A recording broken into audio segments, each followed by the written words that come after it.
Assalamualaikum warahmatullahi ta'ala wabarakatuh.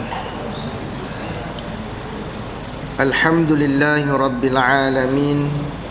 Wassalatu wassalamu ala ashrafil anbiya'i wal mursalin wa ala alihi wa sahbihi ajma'in. Qala rabbi shrah li sadri wa yassir li amri wahlul 'uqdatan min lisani yafqahu qawli. Rabbi zidna ilma warzuqna fahma waj'alna minar rasyidin. Allahumma alhimni rushdi wa a'idhni min syarri nafsi wa la hawla wa la quwwata illa billahil aliyyil azim wa la hawla wa la quwwata illa billahil aliyyil azim wa la hawla wa la quwwata illa billahil aliyyil azim. Amma ba'd. Alhamdulillah, yang saya muliakan Tuan Pengurusi Masjid, barisan jawatan kuasa, para imam, para bilal, para syiak, para pimpinan masyarakat muslimin dan muslimat yang dirahmati dan dikasihi Allah Subhanahu wa taala. Tak lupa juga kepada para asatizah yang berada pada malam ini, tuan-tuan guru, semoga Allah Subhanahu wa taala melimpahkan kepada kita akan kefahaman, dilimpahkan kepada kita akan afiat. Amin ya rabbal alamin. InsyaAllah pada malam ni kita akan meneruskan perbicaraan kita menggunakan kitab yang diberi nama Khulasah Al-Kalam Syarah Nazam Aqidatul Awam, Khulasatul Kalam, pada muka surat yang ke-47. Sifat yang kelima disebut sebagai hayat ataupun al-hayah, iaitu penghidup. Ianya satu sifat yang diberi erti sedia kala. Saya bacakan dulu matan dia, kemudian kita akan pergi kepada syarahnya. Qala al-muallif rahimahullahu ta'ala, berkata musannif, penghidup dan ianya merupakan satu sifat yang sedia kala, yang ada sungguh, yang menumpang pada zat Allah Ta'ala, membawa kepada sahnya bersifatnya Allah Ta'ala dengan pekuasa dan pengetahuan. Sesungguhnya telah mensifatkan Allah Ta'ala kepada dirinya dengan beberapa sifat, seperti mana pengetahuan, pekuasa dan berkehendak. Maka mengapa tidak Allah bersifat dengan penghidup? Pembuktian Allah Ta'ala bersifat dengan penghidup bersandarkan daripada nas Al-Quran, firman Allah Subhanahu wa Ta'ala dalam surah Al-Ghafir ayat 65, A'udzu billahi minasyaitonir rajim. Huwal hayyu la ilaha illahu fad'uuhu mukhlishina lahuddin. Alhamdulillahi rabbil alamin. Yang bermaksud, dialah yang tetap hidup, tiada Tuhan yang berhak disembah melainkan dia, maka sembahlah kamu akan dia dengan mengikhlaskan amal agama kamu kepadanya, kepada Allah semata-mata. Segala puji tertentu hanya bagi Allah, Tuhan yang memelihara dan mentadbir sekalian alam. Pembuktian berdasarkan pemikiran akli.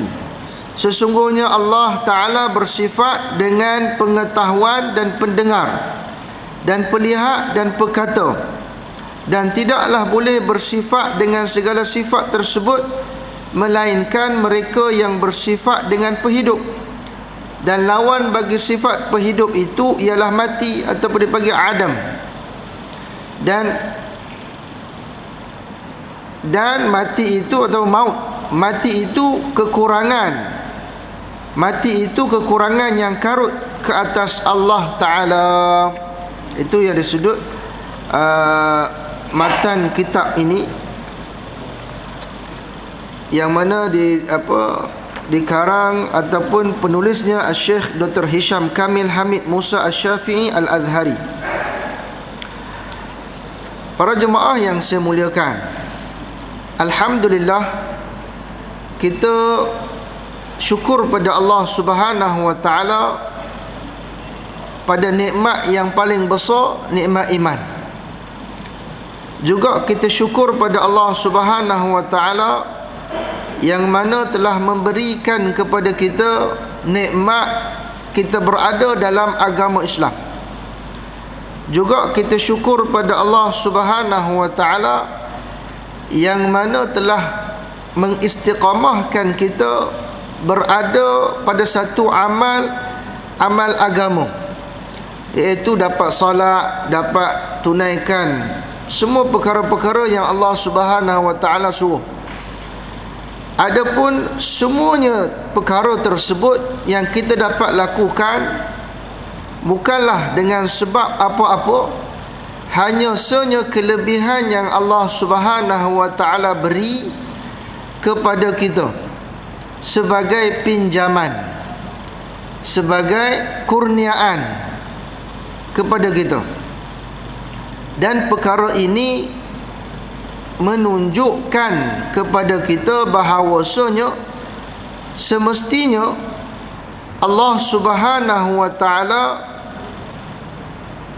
mempunyai satu sifat yang katakan sifat hayah, hidup, ataupun sedia kala. Dalam perbicaraan kita ini berkenaan dengan sifat hayah, menunjukkan ataupun mustahil sesuatu perkara itu terjadi tanpa ada kehidupan daripada pemberi arahan. Contohnya, Allah Subhanahu wa taala bersifat dengan iradah, qudrah, ilmun, pengetahuan, berkehendak, berkuasa, tetapi dia tidak hidup. Dia tidak hidup. Maka mustahil akan perkara tersebut. Mustahil akan perkara tersebut. Dan sifat penghidup ini, dia merupakan bukanlah sesuatu sifat yang dijadikan selepas dijadikan oleh Allah Subhanahu wa taala. Bahkan kita meyakini bahawasanya sifat hayah kepada Allah Subhanahu wa taala itu seperti mana yang disebutkan pada matan ini, yang ada sungguh yang menumpang pada zat Allah taala, membawa kepada sah sifatnya Allah taala itu. Bermaksud Allah sifat hayah ini dia bukanlah sesuatu yang dijadikan, bahkan dia wujud sedia kala. Wujudnya Allah Subhanahu wa taala, maka hayah tersebut sedia kala wujud. Kaedahnya begitu. Mustahil wujudnya Allah Ta'ala kemudian barulah dia wujudkan hidupnya Allah Ta'ala. Dan berkata para alim ulama, dari sudut aklinya, seperti mana saya sebut tadi, apabila satu orang dia nak bina satu masjid, dia nak bina satu rumah, dia nak bina satu rumah, dia nak bina tersebut menunjukkan dia tu mestilah hidup. Batu takkan dia boleh berkehendak, batu juga tidak boleh ada pengetahuan, sebab syarat dia adalah hidup. Maka para jemaah yang dimuliakan, sifat hayah bagi Allah Subhanahu wa taala ini, ia merupakan satu sifat yang sedia kala. Adapun sifat tersebut dia adalah sifat yang betul-betul wujudi. Wujudi. Sehingga para alim ulama menyebut dalam penafsiran ataupun istilahnya disebutkan sifatun wujudiyah, satu sifat yang memang betul-betul wujud, tusahhihu, yang membenarkan liman qamat bi idrak, membenarkan kepada yang berdiri padanya idrak, iaitu mendapat. Begitu juga sifat hayah. Sifat hayah inilah yang mengesahkan akan sifat ma'ani. Sifat ma'ani. Apa tu sifat ma'ani? Kita dah bicarakan sifat ma'ani ini, sifat yang mana dia sungguh ada, tetapi kita tak boleh sentuh.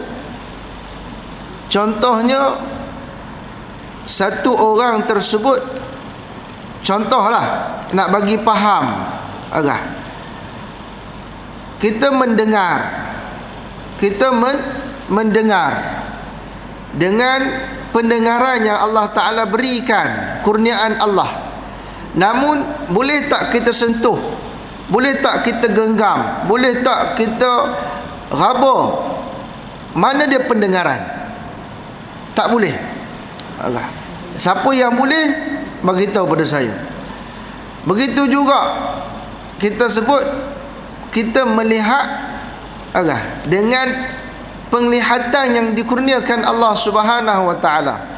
Kita kata kita melihat dengan mata. Mata ni alat untuk melihat, tetapi kita melihat tersebut dia tak boleh sentuh. Kita kata sentuh ni, ini mata, ni bukan pelihat, ini mata. Pelihat tersebut tak boleh sentuh. Begitu juga makan. Kita makan nasi goreng. Kita rasa nasi goreng. Kita rasalah dekat mulut kita ni, rasa nasi goreng. Nasi goreng ni masin, nasi goreng ni ada pedas sikit. Sedap lah nasi goreng ni. Kemudian kita makan, kenyang. Kenyang tu dari mana? Kenyang tu dari mana? Adakah daripada nasi goreng tu? Adakah daripada rempah ratus tersebut? Kenyang tu kita tak boleh sentuh. Itu dipanggil ma'ani. Nak mengesahkan ma'ani tersebut, dia mestilah adanya sifat hayah. Mengesahkan dalam sifat Allah, iaitu qudrah, iradah, ilmun, hayah. Hayah inilah yang mengesahkan adanya sifat qudrah. Kalau tak ada hayah, maka tak adalah sifat qudrah. Kalau tak ada hayah, maka tak adalah sifat iradah. Kalau tak ada hayah, maka tak adalah sifat ilmun, bahkan yang lain dan sebagainya. Maka hayah ini, kalau ada sebahagian para alim ulama meletakkan pada peringkat dia sebelum qudrah, sebelum iradah, sebelum ilmu dan sebagainya. Namun turutan seperti mana yang disebutkan ini bukanlah menunjukkan tingginya sesuatu. Kalau kita kan letakkan, kalau manusia kan kita letakkan dalam pemenang, kita isytiharkan pemenang yang ketiga, menunjukkan dia pemenang yang ketiga ni pemenang yang bukan pemenang sebenar, dia dapat peringkat gangsa. Pemenang yang kedua perak, pemenang yang pertama emas. Adapun kadang-kadang kita letakkan tingkatan 1, 2, 3 tu, kita letakkan yang paling pertama itu yang paling hebat. Namun dalam pengsifatan Allah Subhanahu wa taala ni, dia bukan menunjukkan nombor 1 wujud itulah yang paling hebat berbanding yang lain. Tidak. Semuanya sifat-sifat Allah adalah sempurna, kamalat. Namun diletakkan sesuai perkara tersebut pada pandangan para alim ulama. Sabit tu ada yang meletakkan hayah ini pada dalam sifat ma'ani tersebut merupakan sifat yang awal. Namun ada yang meletakkan pada sifat yang ke belakang dan sebagainya. Baik, ada contoh yang saya nak bagi untuk kita sama-sama boleh faham berkenaan dengan perkara ini yang disampaikan. Contohnya dalam segi keadaan, dari sudut keadaan berkenaan dengan makhluk. Yang pertama, contoh dia sifat hayah, iaitu Allah Subhanahu wa ta'ala, dia sifat hayah, ilmun, iradah dan qudrah. Yang pertamanya kita kata Allah Subhanahu wa ta'ala dengan ilmunya dia tahu untuk menjadikan satu orang yang bernama Umar, yang mana ketika itu Umar belum ada lagi. Dengan pengetahuan Allah, Allah tahu bahawa Umar ni akan ada, akan diwujudkan. Asalnya dia tidak ada, tapi dalam pengetahuan Allah dia akan diwujudkan. Kemudian dengan iradah Allah Subhanahu wa ta'ala, iaitu Allah menghendaki atau menentukan untuk menjadikan Umar, dan ketika ini juga Umar belum lagi diwujudkan. Dan seterusnya pada sifat qudrah, dengan qudrahnya Allah Subhanahu wa ta'ala menjadikan atau melahirkan Umar dengan asbab kelahiran daripada ibu dia. Maksudnya sesuai dengan tiga perkara tersebut, dengan ilmu Allah Subhanahu wa ta'ala, dalam pengetahuan Allah kita ni asal tak ada, tetapi dalam pengetahuan Allah kita ni akan dijadikan. Kemudian dengan iradah Allah juga, Allah menghendaki untuk kita ni dijadikan, dilahirkan. Kemudian dengan kudrahnya maka terlahirlah kita. Adapun ada sebahagian orang yang mana dengan iradah Allah, menghendaki Allah akan adanya dia, dah ada dalam perut, tapi kudrah Allah Subhanahu wa ta'ala tak menghendakikan, menentukan dia hidup di muka bumi, dia mati dalam perut. Itu kudrah Allah Subhanahu wa ta'ala. Pada tiga-tiga ini semestinya lah yang melengkapi dia adalah sifat hayah. Sifat hayah. Keadaan yang kedua, contoh yang kedua, sama juga. Contohnya sifat hayah, ilmun, iradah dan qudrah. Sifat hayah, ilmun dan iradah merupakan sifat yang azali ataupun qadim. Dengan ilmunya Allah Subhanahu wa ta'ala, atau dipanggil samaratus sifat ataupun ta'alluqnya. Ta'alluq ni adalah kerjanya. Dengan ilmu Allah Subhanahu wa ta'ala, Allah Subhanahu wa ta'ala mengetahui dalam ilmunya bahawasanya satu orang akan berkahwin dengan satu orang perempuan. Satu orang laki-laki akan berkahwin dengan satu orang perempuan. Mungkin kita kata satu orang perempuan yang nama sekian-sekian. Dan ketika itu belum ada lagi pertemuan. Maksudnya satu orang budak ataupun satu orang remaja tak ditemukan lagi. Tetapi dalam pengetahuan Allah, dalam ilmu Allah, dia ni jodoh dengan satu orang. Kita tak tahu. Tapi dalam ilmu Allah, dalam pengetahuan Allah Subhanahu wa ta'ala, sabit dengan hadis Nabi. Dalam hadis Nabi, dalam hadis Imam Nawawi mengatakan, ketika mana sebelum roh kita dimasukkan, ditetapkan pada kita beberapa ketetapan. Salah satunya ajal maut kita, jodoh kita, rezeki kita. Bermaksud Allah mengetahui dengan ilmunya jodoh kita dengan siapa, dari sudut ilmunya. Kemudian dengan sifat iradahnya, Allah Subhanahu wa ta'ala menghendaki atau menentukan laki-laki tadi akan berkahwin dengan satu orang perempuan yang telah ditentukan.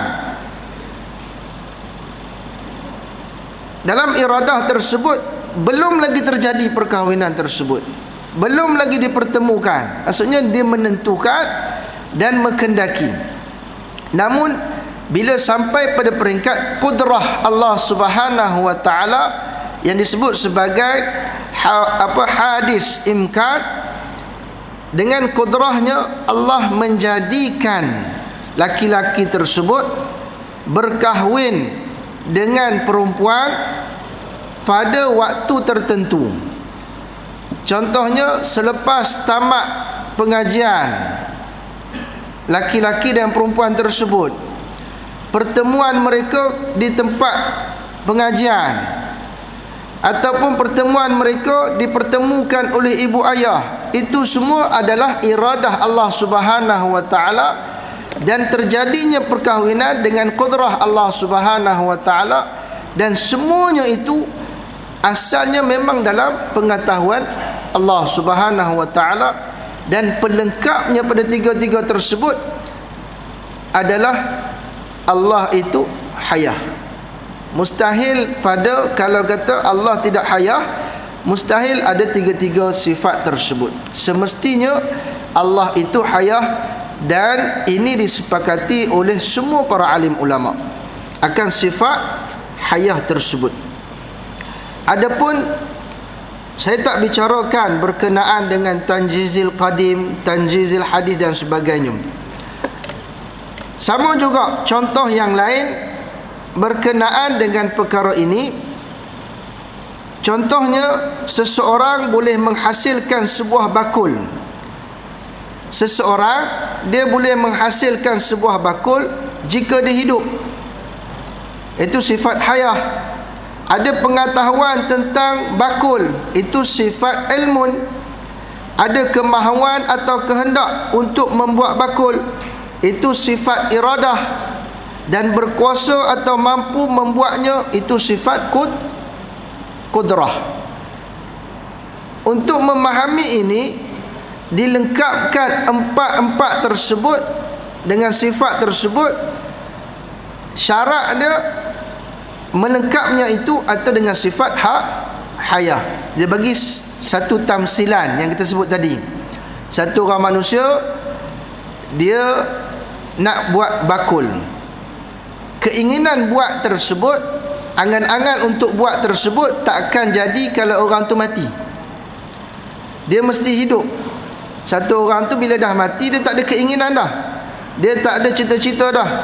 Kemudian dia juga ada pengetahuan untuk buat bakul tersebut, anyamnya dan sebagainya, itu dipanggil sebagai ilmun ataupun orang pengetahuan. Sama ada dia tahu ataupun dia belajar, kemudian dia dapat tahu. Kemudian apabila dia ada dia ada ilmu, dia nak buat atau dia tak buat, itu dipanggil sebagai iradah. Ada yang ada ilmu, dah belajar, kemudian dia tak buat pun. Berapa ramai hari ini dia belajar, dia belajar kemahiran memasak, dia belajar kemahiran memasak, tapi waktu kerja dia tak buat masak pun. Dalam rumah pun dia tak buat masak, isteri dia yang masak untuk dia. Jadi tak ada iradah. Kemudian apabila iradah tersebut ada kuasa dia untuk buat, maka dipanggil sebagai kudrah. Baik. Itu antara contoh, antara contoh yang diberikan oleh para alim ulama. Kemudian apabila kita sebut berkenaan dengan hayah, sesungguhnya dia kata boleh tidak boleh Ataupun kita mengatakan persoalannya, adakah Allah Subhanahu wa taala ini hidup? Allah, kita yakin Allah taala ini hidup. Hidup Allah taala ini adakah dengan roh? Kan kita hidup, agak kita hidup ni dengan roh, agak.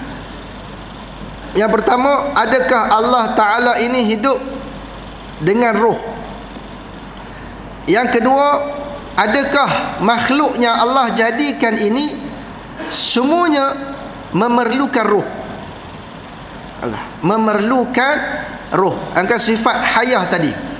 Maka jawapan dia, tuan-tuan yang dimuliakan Allah Subhanahu wa taala, Allah hidup tanpa permulaan dan kesudahan, tanpa dengan roh, tanpa dengan daging, tanpa memerlukan, kita tanpa memerlukan daging seperti mana kita, tanpa memerlukan darah seperti mana kita.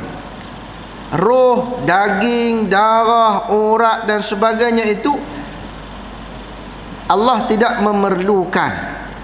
Tidak boleh beriktikad bahawasanya Allah hidup dengan roh. Walaupun selepas itu dikatakan dengan ruh yang qadim. Walaupun selepas itu dikatakan ruhul qadim. Kan sebutkan ayat ruhul qadim. Tidak boleh juga kita mengatakan bahawasanya Allah hidup dengan memerlukan kepada ruh seperti mana kita. Kitab menyebutkan hidup tidak semestinya dengan ruh. Soalan yang kedua tadi, adakah semuanya makhluk Allah Subhanahu wa taala yang Allah Subhanahu wa taala cipta ini mesti dengan ruh? Jawapan dia juga tidak. Jawapan juga tidak. Ada makhluk-makhluk Allah Subhanahu wa taala yang Allah jadikan mereka tidak dengan ruh. Tidak dengan ruh. Antaranya apa dia? Antaranya Allah tidak jadikan mereka ruh, namun Allah bagi pada mereka sifat hayah. Allah bagi sifat hayah tetapi bukan dengan ruh. Contohnya seperti pokok yang memberi salam kepada Nabi sallallahu alaihi wasallam, pokok yang kita dengar lagu ataupun yang kita dengar berkenaan dengan hadis. Satu ketika waktu permulaan Masjid Nabawi, Masjid Nabi, ada satu batang pokok. Satu batang pokok yang Nabi SAW bila berkhutbah, Nabi selalu berdiri atau bersandar dekat pokok tersebut. Bukan pokok, dia satu batang. Satu batang kurma yang asalnya dah dipotong atas dan bawah dia, kemudian diletakkan, dipacakkan di tempat di mimbar. Dekat dengan satu tempat lah, tu mimbar tidak ada lagi. Kemudian Nabi SAW apabila bagi ceramah, Nabi suka berdiri dan kadang-kadang Nabi bersandar dekat tiang tersebut. Sampailah pada beberapa kurun selepas tu, barulah adanya disebut sebagai mimbar. Mimbar Nabi ni dia berupa tangga, tiga tangga. Tiga tangga, bukan macam mimbar kita ni. Dia tiga tangga. Nabi SAW naik tangga pertama, kedua dan ketiga. Jadi bila ada mimbar, Nabi SAW banyak pergi kepada mimbar tadi. Sehingga satu ketika dalam hadis Nabi SAW dalam sunan tak silap saya dalam sunan Ibnu Majah, dia menceritakan bahawa satu ketika waktu pagi atau waktu malam, mereka sahabat-sahabat ni mendengar satu suara menangis. Sehingga sahabat-sahabat dengar menangis tersebut. Kemudian bila sahabat tu dengar, cari mana yang siapa yang menangis ni. Sampailah mereka mengadu kepada Nabi. Nabi pergi, Nabi cari, Nabi tengok, pokok ni menangis. Pokok ni menangis. Kemudian Nabi buatlah apa bertanya pada dan sebagainya, bersoal jawab. Itu bukan dengan ruh. Allah bagi sifat hayah pada dia. Kalau kita tengok dalam hadis-hadis Nabi sallallahu alaihi wasallam, ada beberapa hadis yang Nabi sallallahu alaihi wasallam berbicara dengan pokok. Ada yang Nabi sallallahu alaihi wasallam berbicara dengan batu.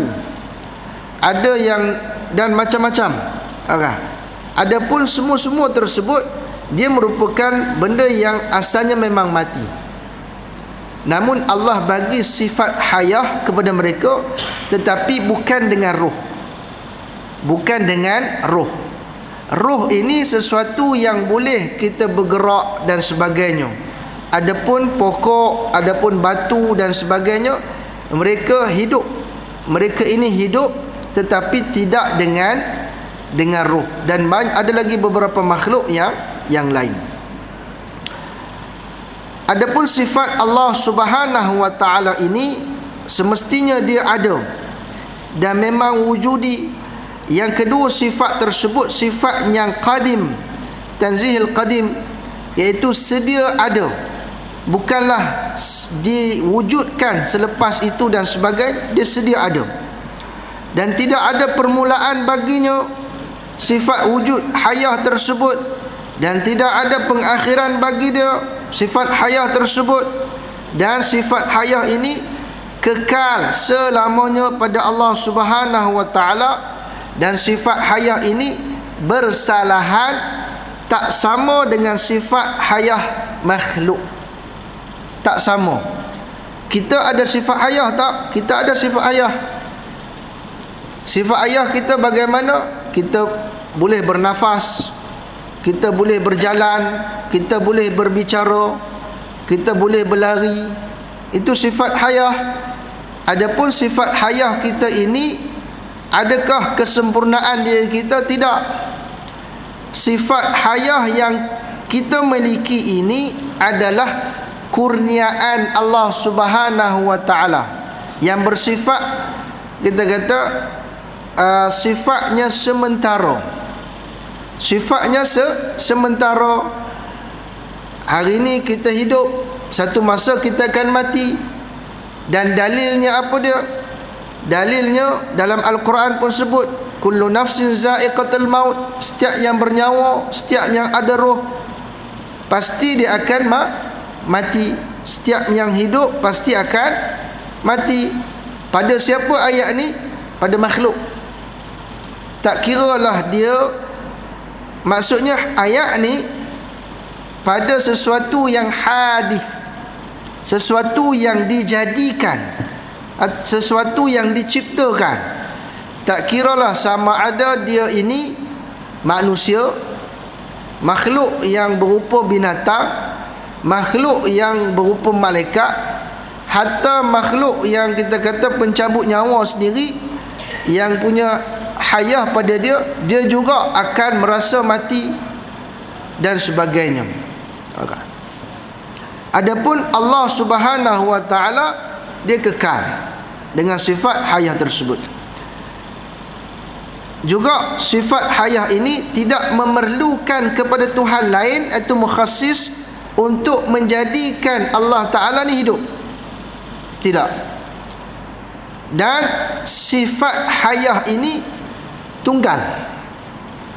Kita kena beriman bahawa sifat hayah ini tidak berbilang-bilang. Tidak ada dua hayah. Hayah yang pertama, hayah yang kedua. Tidak. Semua sifat-sifat Allah ini tidak berbilang. Sifat kudrah Allah satu. Allah tidak ada dua keinginan. Sifat iradah Allah Subhanahu wa taala ataupun sifat kekuatan Allah, Allah tidak punya dua kekuatan. Hanya satu merangkumi semua. Sifat sama dan sebagainya, tidak berbilang-bilang. Antara dalil yang lain selain kita baca tadi, huwal hayyu la ilaha illallah, antara dalilnya yang lain, wa tawakkal 'alal hayyil ladzi la yamut, dan berserahlah engkau kepada Tuhan yang hidup, yang tidak mati. Wa tawakkal, berserahlah kamu kepada Tuhan yang hidup, yang tidak mati, atau kita sebut binasa. Mana Tuhan yang tidak binasa kecuali Allah. Itu disebut, kita sebut la ilaha illallah. Ilah tu, tiada Tuhan yang layak disembah melainkan Allah. Jadinya mana-mana orang yang mengaku bahawa ini adalah Tuhan, ini adalah Tuhan, inilah Tuhan, salah satunya dia mesti ada sifat hayah. Salah satunya dia mesti memiliki sifat hayah. Tuhan kalau dia tak ada sifat hayah, dia tak bergerak. Tak bergerak. Apabila tak bergerak, dia tak ada kehendak. Malah dia memerlukan orang untuk melengkapkan, bagi pada dia makanan dan sebagainya. Maka perkara tersebut ataupun makhluk tersebut, dia bukanlah Tuhan. Sebab Tuhan ini dia mesti hidup ataupun hayah. Apabila dia adanya hayah, semestinya ada sifat qudrah, iradah dan sebagainya, ilmun. Dalil akli pula yang disebut di sini, sesungguhnya Allah Ta'ala bersifat dengan pengetahuan, pendengaran dan sebagainya. Tidak boleh bersifat dengan segala sifat tersebut melainkan dengan sifat penghidup. Jika Allah tidak bersifat dengan hayah, maka dia mati. Sifat mati adalah mustahil bagi Allah, kerana Allah Subhanahu wa Ta'ala suci daripada kekurangan. Segala sifatnya berkurangan. Tuan-tuan yang dimuliakan Allah Subhanahu wa Ta'ala, tujuan kita belajar, tujuan kita tahu akan Allah itu hayah, itu hidup, bukanlah sekadar untuk maklumat, bukanlah sebagai penambah data maklumat kita. Adapun ini merupakan satu proses untuk proses yang seterusnya. Apa dia matlamat yang sebetulnya? Tujuan kita mengetahui akan maklumat ini, yang dikatakan ilmu yang wajib kita ketahui, sebenarnya adalah untuk kita mengamalkan. Macam mana amal disebut di sini?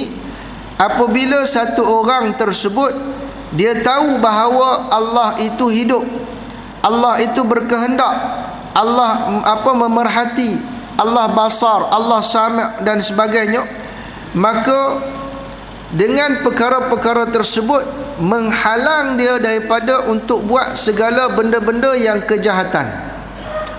Dengan pengetahuan tersebut juga menjadikan dia berkeinginan untuk buat segala benda-benda yang baik. Namun apa yang jadi hari ini, tuan-tuan, ibu-ibu, ayah-ayah mati Allah Subhanahu wa Ta'ala, yang berkata, saya sendiri dan juga para jemaah, punca dia yang menyebabkan kita ini seolah-olah pada dasar ilmunya kita mengetahui Allah itu hidup, tetapi dari sudut gaya hidup kita seolah-olah kita nak mengatakan bahawasanya Allah ni tak hidup, Allah ni tak mendengar, Allah ni tak melihat. Sebab apa saya kata macam tu? Gaya hidup kita, gaya hidup saya seolah-olah menunjukkan sebaliknya daripada ilmu yang kita dapat. Bagaimana kita buat maksiat dengan kita tahu Allah Ta'ala tu hidup, Allah mendengar, Allah melihat, tetapi kita boleh buat maksiat, kita boleh buat perkara yang mungkar, kita boleh berasa malas nak buat ibadat. Kalau contoh, tuan-tuan, bagi laki-laki, bini ada sebelah, bini ada sebelah kita, bini pula jenis cemburu, contoh kan, berani tak kita tengok perempuan? Tak berani, tuan-tuan. Kita keling sikit pun bini dah cubit dah. Apatah lagi kita puji perempuan tersebut. Tapi kalau contoh bini tak ada sebelah kita, Ini satu misal, satu misalan. Waktu bini ada, tak pandang langsung, perempuan lalu pun tak pandang, tunduk pandangan. Sebab apa? Sebab kita hormatlah bini kita, takut bini kita. Tapi bila bini kita tak ada, perempuan lalu, sampai ke hujung kita tengok. Jadinya misalan tu tadi, Allah kita tahu dia hidup, dia melihat, dia basar, dia sami'. Segala benda yang dia lihat tak tersembunyi pada kita, tetapi kita masih lagi boleh buat maksiat terang-terangan, sedangkan kita tahu Allah melihat. Itu maksud saya. Pada perilaku kita, saya sendiri yang perlu ubah, bahawasanya kalau kita dah ada ilmu, maka kita kena amalkan. Kita kena amalkan bagaimana? Bahawasanya kita kena ada rasa takut dengan Allah. Kita kena ada rasa takut sangat-sangat daripada Allah untuk buat maksiat. Dan kita mesti kena ada rasa seronok untuk buat ibadat. Sebab apa? Sebab Allah melihat kita. Allah ni maha hidup. Tapi sebab apa jadi macam tu? Sebab apa jadi yang saya sebutkan tadi? Seolah-olah kita merasa dalam perilaku hidup kita ni, kita tahu Allah hidup, tapi cara hidup kita seolah mengatakan Allah ni tak hidup, Allah tak melihat, Allah sebagainya. Punca dia iman. Satu je jawapannya. Punca dia iman. Apa tu iman? Iman adalah satu benda yang tasdik dengan lafaz. Kita lafazkan dengan perkataan, kemudian kita tancapkan dengan hati. Ramai orang boleh bercakap saya beriman, saya beriman. Hati mengatakan sebaliknya. Jadi hati inilah kita nak usahakan. Ilmu ni hanya satu langkah untuk kita dapatkan keyakinan tersebut. Jangan kita bersandarkan semata-mata pada ilmu. Sebab apa? Berapa ramai orang yang sesat dengan ilmu, berapa ramai orang yang jatuh dalam jurang kerana ilmu. Matlamat sebenar ilmu adalah amal, untuk menambahkan keyakinan bahawa Allah itu hidup. Dan kita menjadikan diri kita ni, kita tahu dan kita amalkan Allah itu hidup. Allah itu memiliki sifat hayah, memiliki sifat qudrah, iradah, dan segala-gala sifatnya kamalan. Jadi tuan-tuan yang mati Allah Subhanahu wa taala, moga-moga apa yang disampaikan ini menjadikan kita lebih memahami akan sifat Allah Subhanahu wa taala, kemudian kita dapat amalkan perkara tersebut dalam kehidupan kita, sehingga kan kita merasa takut kepada Allah, itu disebut sebagai khauf, dan kita mengharapkan redha Allah Subhanahu wa taala disebut sebagai raja'. Dan apa yang kita raja', apa yang kita harapkan semata-mata redha Allah Subhanahu wa taala. Itulah keinginan yang paling tinggi. Terima kasih atas perhatian. Mohon maaf sekiranya ada kekurangan dan kesilapan. Tutup majlis kita dengan tasbih kafarah, suratul as dan doa. Subhanakallahumma wa bihamdika asyhadu an la ilaha illa anta astaghfiruka wa atubu ilaik. Subhana rabbika rabbil izzati amma yasifun, wassalamun alal mursalin, walhamdulillahi rabbil alamin.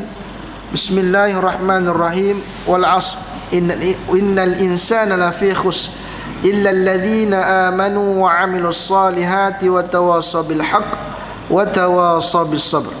A'udzu billahi minasy syaithanir rajim. Bismillahirrahmanirrahim. Alhamdulillahi rabbil alamin. Wassalatu wassalamu ala asyrafil anbiya'i wal mursalin wa ala alihi wa sahbihi ajma'in.